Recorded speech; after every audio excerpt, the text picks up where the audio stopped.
கீழ்நிலை அவத்தைகளில் கருவிகள் கொஞ்சம் கொஞ்சமாக செயலற்று போகின்றது. மேல்நிலை அவத்தைகளில் கருவிகள் கொஞ்சம் கொஞ்சமாக அவசியமற்று போகின்றது. உயிர் கருவிகள் இல்லாமலேயே உணர்கின்றது. இந்த பரவெளி என்பது பிண்டத்தில் நமது தலைக்கு மேல் 2.5 அங்குலத்தில் உள்ளது.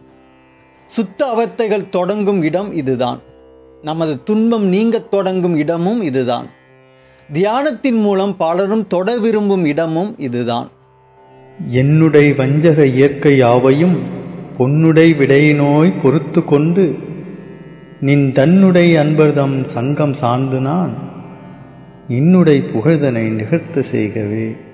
அருட்பெருஞ்சோதி அருட்பெருஞ்சோதி தனிப்பெருங்கருணை அருட்பெருஞ்சோதி. எல்லா உயிர்களும் இன்புற்று வாழ்க, கொல்லா விரதம் குவலயமெல்லாம் ஓங்குக, நல்லோர் நினைத்த நலம் பெறுக, நன்று நினைத்து எல்லோரும் வாழ்க இசைந்து. சில பதிவுகளாக தாத்வீகங்கள் பற்றியும் அவற்றில் சாக்கிரம், சொப்பனம், சுழுத்தி, துரியம், துரியாதீதம் ஆகிய அவத்தைகள் பற்றியும் பார்த்து வருகின்றோம். தியானம் செய்பவர்கள் இந்த அவத்தைகளை விளக்கமாக தெரிந்து கொள்ள வேண்டியது அவசியமாகிறது. சாகா கல்விக்கு வள்ளற்பெருமான் கூறிய 43 நிலைகள் பற்றி தெரிந்து கொள்வதற்கும் இந்த அவத்தைகளை விளக்கமாக புரிந்து கொள்ள வேண்டியது அவசியமாகின்றது. சாக்கிரம், சொப்பனம், சுழுத்தி, துரியம், துரியாதீதம் என்று அவத்தைகள் 5 உள்ளது. ஆனால் தாத்வீகங்கள் பற்றி கூறும் பொழுது அவத்தைகள் 3 மட்டும் கூறப்படுவதற்கு காரணம், சுழுத்தி, சொப்பனம், சாக்கிரம் இந்த 3 அவத்தைகள் தான் அறிவை வளர்த்து கொள்ள ஆன்மாக்களுக்கு பொருத்தப்படுகின்றது. துரியம், துரியாதீதம் ஆகிய 2 அவத்தைகள் கீழ்நிலையில் நமது செயற்கையான செயல்களின் விளைவாகவும் மேல்நிலையின் நன்முயற்சியின் பயனாகவும் உண்டாகின்றது. சாக்கிரம், சொப்பனம், சுழுத்தி இவற்றை சித்தம் பதிவு செய்யும். துரியம், துரியாதீதத்தை சித்தம் பதிவு செய்ய இயலாது. சித்தத்தின் காரியம் சாக்கிரம், சொப்பனம், சுழுத்தி வரை மட்டுமே என்பதால் தாத்வீகங்களில் இந்த அவத்தை 3 வரை மட்டுமே கூறுவார்கள். 5 உணர்வு நிலைகளில் கருவிகளால் அறிய முடியாத 2 உணர்வு நிலை துரியமும் துரியாதீதமும். உயிர் முதல் 3 நிலைகளாகிய சுழுத்தி, சொப்பனம், சாக்கிரம் ஆகியவற்றில் தினமும் மாறி மாறி செயல்படும். செயற்கையாக செல்லும் பொழுதும் பேரறிவை நோக்கி நன்முயற்சி உண்டாகும் பொழுதும் மேலும் 2 நிலைகளாகிய துரியம், துரியாதீதமும் செயல்படும். அதிகாரண தேகம், காரண தேகம், அதிசூட்சும தேகம் ஆகியவற்றில் உயிரானது உறக்க நிலையில்தான் உள்ளது. உயிரானது முதலில் சூட்சும தேகத்தை பெற்ற பிறகு அது உறக்க நிலையிலிருந்து கனவு நிலைக்கு வருகின்றது. பிறகு தூல தேகத்தை பெற்ற பிறகு விழிப்பு நிலைக்கு வருகின்றது. இதனை கேவலா அவத்தைகள் என்பார்கள். ஆன்மாக்கள் ஆணவத்தால் அறிவிழந்தது முதல் எல்லா தேகங்களையும் பெற்று தூல தேகம் எடுத்தது வரை உள்ள நிலைகளை கேவலா அவத்தைகள் என்று கூறுவார்கள். ஆன்மாக்கள் தூல தேகம் எடுத்தது முதல் ஆன்மாவாகிய தன்னை உணர்தல் வரை உள்ள நிலைகளை சகல அவத்தைகள் என்று கூறுவார்கள். ஆன்மாக்கள் தன்னை உணர்ந்தது முதல் தான் இறைவனோடு 2.5 கலக்கும் வரை உள்ள நிலைகளை சுத்த அவத்தைகள் என்று கூறுவார்கள். இதனை சகலமாய், கேவலமாய், சுத்தமாகி என்று பாடுவார் வள்ளற்பெருமான். இந்த கேவலம் சகலம் நீங்கி சுத்தத்தை பெற்றால்தான் துன்பங்கள் நீங்கத் தொடங்கும். சகல கேவலமில்லாத இடமும் பெற்று வாழ்கின்ற வாழ்வருள்வாய் என்பார் வள்ளற்பெருமான். பகலான சகலமுடன் இரவான கேவல பகையும் என்பார். சகலமோடு கேவலமும் தாக்காத இடத்தே என்பார்.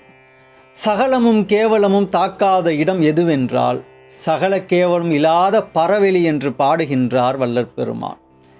இந்த பரவெளி என்பது பிண்டத்தில் நமது தலைக்கு மேல் 2.5 அங்குலத்தில் உள்ளது. சுத்த அவத்தைகள் தொடங்கும் இடம் இதுதான். நமது துன்பம் நீங்கத் தொடங்கும் இடமும் இதுதான். தியானத்தின் மூலம் பலரும் தொட விரும்பும் இடமும் இதுதான்.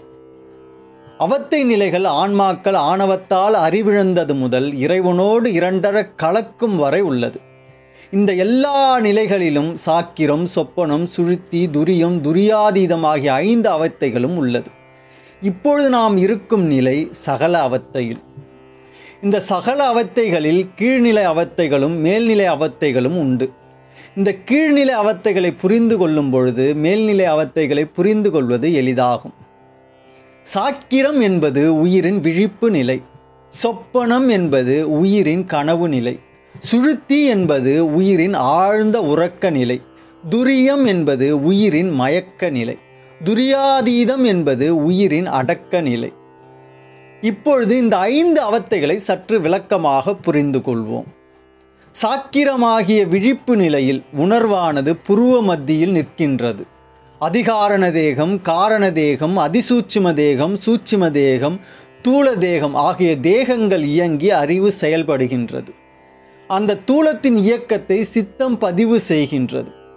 96 தத்துவங்களில் நாம் அறிவை பெறவும் செயல்படுத்தவும் மிக முதன்மையான கருவிகள் 35. அவை மனமுதலான அந்தக்கரணம் 4, கண் முதலான சூட்சும ஞானேந்திரியம் 5, கை முதலான சூட்சும கண்மேந்திரியம் 5, பிராணன் முதலான வாயுக்கள் 10, கண் முதலான தூல ஞானேந்திரியம் 5, கை முதலான தூல கண்மேந்திரியம் 5, அதிசூட்சும தேகத்தை பெற்ற ஜீவனாகிய புருடன் 1 ஆகிய 35 கருவிகள் மிக முதன்மையானது. சாக்கிரமாகிய நனவு நிலையில் இந்த 35 கருவிகளும் வேலை செய்யும். ஆனந்தமய கோஷம், விஞ்ஞானமய கோஷம், மனோமய கோஷம், பிராணமய கோஷம், அன்னமய கோஷம் ஆகிய தேகங்கள் செயல்படும். இரண்டாவது சொப்பனமாகிய கனவு நிலையில் உணர்வு கண்டத்தில் நின்று அதிகாரண தேகம், காரண தேகம், அதிசூட்சும தேகம், சூட்சும தேகம் ஆகிய தேகங்கள் இயங்குகின்றது. தூல தேகமானது அசையும், அதனை சித்தம் பதிவு செய்யாது. சூட்சும தேகத்தின் செயல்களை சித்தம் பதிவு செய்யும். இந்த சொப்பன நிலையில் 35 கருவிகளில் கண் முதலான தூல ஞானேந்திரியம், கை முதலான தூல கண்மேந்திரியம் ஆகிய 10 கருவிகள் தவிர மற்ற 25 கருவிகள் செயல்படும். இங்கு ஆனந்தமய கோஷம் செயல்படும். விஞ்ஞானமய கோஷத்தில் புத்தி குறைவாகவும் அகங்காரம் மிகுதியாகவும் செயல்படும். அப்பொழுது அந்த ஜீவனின் குணம் தாமசத்தில் இருக்கும். மனோமய கோஷம் மற்றும் பிராணமய கோஷம் ஆகியவற்றின் செயல்கள் அதிகமாக இருக்கும். அன்னமய கோஷம் அசையும், அந்த அசைவை சித்தம் பதிவு செய்யாது. மூன்றாவது சுழுத்தியாகிய உறக்க நிலையில் உணர்வு மார்பில் நிற்கும். அப்பொழுது அதிகாரண தேகம், காரண தேகம், அதிசூட்சும தேகம், சூட்சும தேகம் ஆகிய தேகங்கள் செயல்படும். ஆனால் சூட்சும தேகத்தில் சித்தம் மற்றும் பிராணவாயு மட்டுமே செயல்படும். சூட்சும தேகத்தின் அசைவை சித்தம் பதிவு செய்ய இயலாது. அதனால் ஜீவன் கண்டது கேட்டது ஒன்றையும் சொல்ல இயலாது. தூல தேகம் செயலற்று இருக்கும். இந்த சுழுத்தி நிலையில் 35 கருவிகளில் அந்த கரணத்தில் சித்தம், வாயுக்களில் பிராணன், அதிசூட்சும தேகத்தை கொண்ட ஜீவனாகிய புருடன் இந்த 3 கருவிகள் மட்டுமே செயல்படும். ஆனந்தமய கோஷம் செயல்படும். விஞ்ஞானமய கோஷத்தில் புத்தி செயல்படாது. அகங்காரமும் மிக அதிகரித்து செயலற்ற நிலைக்கு போகும். மனோமய கோஷம் அசையும், அந்த அசைவை சித்தம் பதிவு செய்ய இயலாது. பிராணமய கோஷம் செயல்படும். அதாவது இங்கு அன்னமய கோஷம், மனோமய கோஷம், விஞ்ஞானமய கோஷம் ஆகியவை செயலற்ற நிலைக்கு போகும். ஆனந்தமய கோஷம் மற்றும் பிராணமய கோஷம் ஆகிய 2 கோஷங்கள் மட்டுமே செயல்படும். இதுவரைதான் சித்தத்தின் வேலை. சுழுத்தியாகிய இந்த ஆழ்ந்த உறக்க நிலையில் சித்தத்தின் வேலை என்னவென்றால், சித்தத்தின் பதிவினால்தான் ஆழ்ந்த தூக்கத்திலும் ஆழ்ந்து தூங்கினோம் என்று தெரிந்து கொள்ள முடிகின்றது. அடுத்து 4வது துரியமாகிய மயக்க நிலையில் உணர்வு நாபியாகிய தொப்புளில் நிற்கும். அப்பொழுது அதிகாரண தேகம், காரண தேகம், அதிசூட்சும தேகம், சூட்சும தேகம் ஆகிய தேகங்கள் செயல்படும். ஆனால் சூட்சும தேகத்தில் பிராணமய கோஷம் மட்டுமே செயல்படும். ஆனந்தமய கோஷம், விஞ்ஞானமய கோஷம், மனோமய கோஷம், அன்னமய கோஷம் ஆகிய எதுவும் செயல்படாது. தூல தேகம் செயல்படாது. 35 கருவிகளில் வாயுக்களின் மூச்சுக்காற்றாகிய பிராணன், அதிசூட்சும தேகத்தை கொண்ட ஜீவனாகிய புருடன் இந்த 2 கருவிகள் மட்டுமே செயல்படும். மயங்கி எழுந்தவர் தனக்கு என்னானது, தான் எங்கே இருக்கின்றேன் என்று திகைப்பதற்கு காரணம் மயக்கத்தை பதிவு செய்ய அங்கே சித்தம் இருக்காது. அடுத்து 5வது துரியாதீதமாகிய உயிரடக்க நிலையில் உணர்வு மூலாதாரத்தில் அடங்கும். அப்பொழுது அதிகாரண தேகம், காரண தேகம், அதிசூட்சும தேகம் ஆகிய தேகங்கள் மட்டுமே செயல்படும். சூட்சும தேகம், தூல தேகம் செயல்படாது. எனவே ஆனந்தமய கோஷம், விஞ்ஞானமய கோஷம், மனோமய கோஷம், பிராணமய கோஷம், அன்னமய கோஷம் ஆகிய கோஷங்கள் எதுவும் செயல்படாது. 35 கருவிகளில் அதிசூட்சும தேகத்தை கொண்ட ஜீவனாகிய புருடன் மட்டுமே செயல்படும்.